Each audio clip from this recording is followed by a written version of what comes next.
सबसे पहले आप सबको जोहार।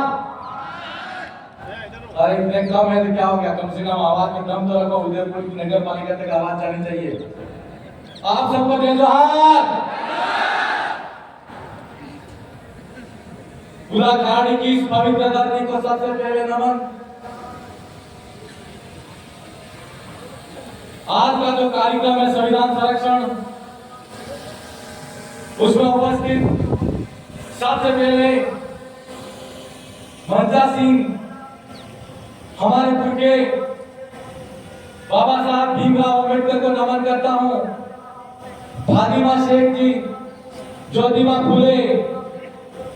एपीजे अब्दुल कलाम, जयपाल सिंह मुंडा, भगवान बिरसा मुंडा और साथ ही साथ इस धरती के संरक्षक और हम सब के लिए लड़ने वाले आदिवासियों के राजा राणा पूंजा को भी नमन करता हूं। मेरे भाइयों, मेरे युवा साथियों, आज का जो कार्यक्रम आयोजित करने वाली तमाम पूरी टीम को और आप सब यहाँ पर पांडा में मौजूद तमाम मेरे बुद्धिजीवी युवा साथी, मेरी मातृ शक्ति, आप सबको इस अवसर पर सबसे पहले मैं पूरी बागीधारा विधानसभा की जनता की तरफ से बहुत बहुत धन्यवाद जोहार अर्पित करता हूं। साथियों, काफी लंबा समय हो गया है और ऐसा लगता है कि आप सभी वक्तागण को झेलते झेलते लगभग 10 बजे से लगाकर 5 बजे काफी थक चुके होंगे, लेकिन मैं आप सबका बहुत कम समय लूंगा और इस अवसर पर मेरा आप सब तमाम साथियों से और संविधान संरक्षण बचाओ समिति के तमाम कार्यकर्ताओं से और इस देश के तमाम बहुसंख्यक समाज से मेरा सवाल है और पूछना है कि आजादी के 78 साल बाद भी जिस तरीके से इस देश के अंदर लोकतंत्र आया और लोकतंत्र के अंदर एसटी एससी ओबीसी के भाई दलित शोषित पीड़ित समाज के साथ में 5,000 साल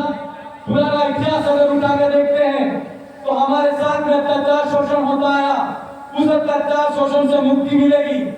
लेकिन 78 साल बाद भी ना तो इस देश की सरकारों के अंदर एसटी एससी ओबीसी बहुसंख्यक समाज के साथ में अत्याचार शोषण हुआ, उससे मुक्ति मिली और ना ही इसका समाधान हुआ। हमको और हमारे तमाम इस मंजा सिंह तमाम वक्तागण से मेरा कहना है कि अगर हम इस समस्या का समाधान देखना चाहते हैं तो हमारे सामने 5,000 साल से हमारे मन के अंदर और मानसिकता के अंदर जो गुलामी की जंजीरों से हमारा समाज जकड़ा हुआ है, हमारा इस देश के अंदर बहुसंख्यक समाज जकड़ा हुआ है, उस जंजीरों से सबसे पहले आजाद होना होगा। मैं इस मौके पर यह कहना चाहता हूं कि 5,000 साल पहले इस देश के अंदर कौन व्यवस्था के माध्यम से इस समाज को गुलाम बना गया। आज हम आजादी के अंदर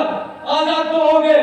लेकिन हम हमारे मत का सही प्रयोग नहीं करते हैं और हम आज देखते हैं इस देश के अंदर आप देखते आइए कि कोई हरा झंडा देखकर वोट देता है और कोई पीला झंडा देखकर वोट देता है। मैं इस तमाम बहुसंख्यक समाज से कहना चाहता हूं कि इस देश के अंदर लोकतंत्र को अगर बचाना है और संविधान को अगर बचाना है तो इस नीले झंडे को देखकर हमको वोट देना होगा मेरे भाई। आज हम देखते हैं एक युवा साथी सड़क पर लड़ाई लड़ता है और हमारे बहुसंख्यक समाज का हमारे हक अधिकार की बात आती है, चाहे वो एससी के हक अधिकार की बात हो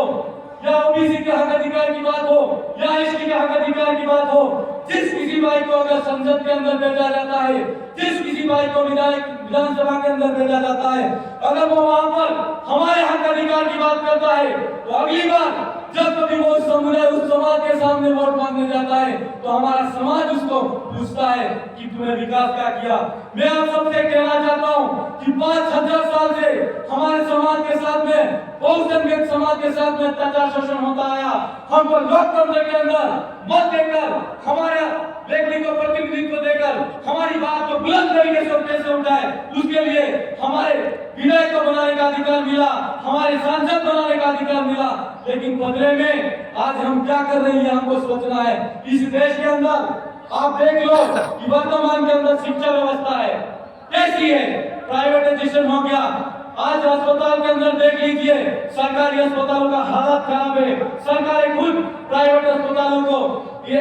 खुद ऐसा एमओयू जारी करके उनको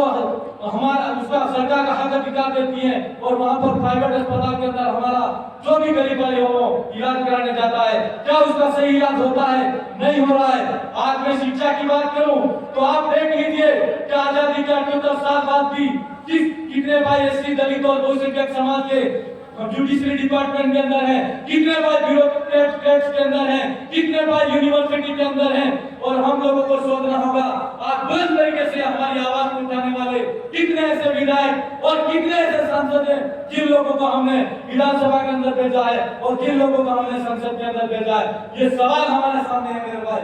आज अगर हम बात करते हैं कि ये सारी समस्या हमारे वक्ता को आप सब लोगों को बताइए, अगर इन सब समस्याओं का समाधान हम लोग ढूंढना चाहते हैं तो मैं बहुत ही कम शब्दों के अंदर आप सबसे कहना चाहता हूं कि हम सब लोगों को जब कभी भी हमारे हक अधिकार की बात आए, जब कभी किसी बहुसंख्यक समाज के साथ अत्याचार शोषण की बात आए, तो हम सब लोगों को पीले झंडे और नीले झंडे और हरे झंडे और सफेद झंडे सब छोड़कर हमको फिर से एक कदम पर आ जाना चाहिए।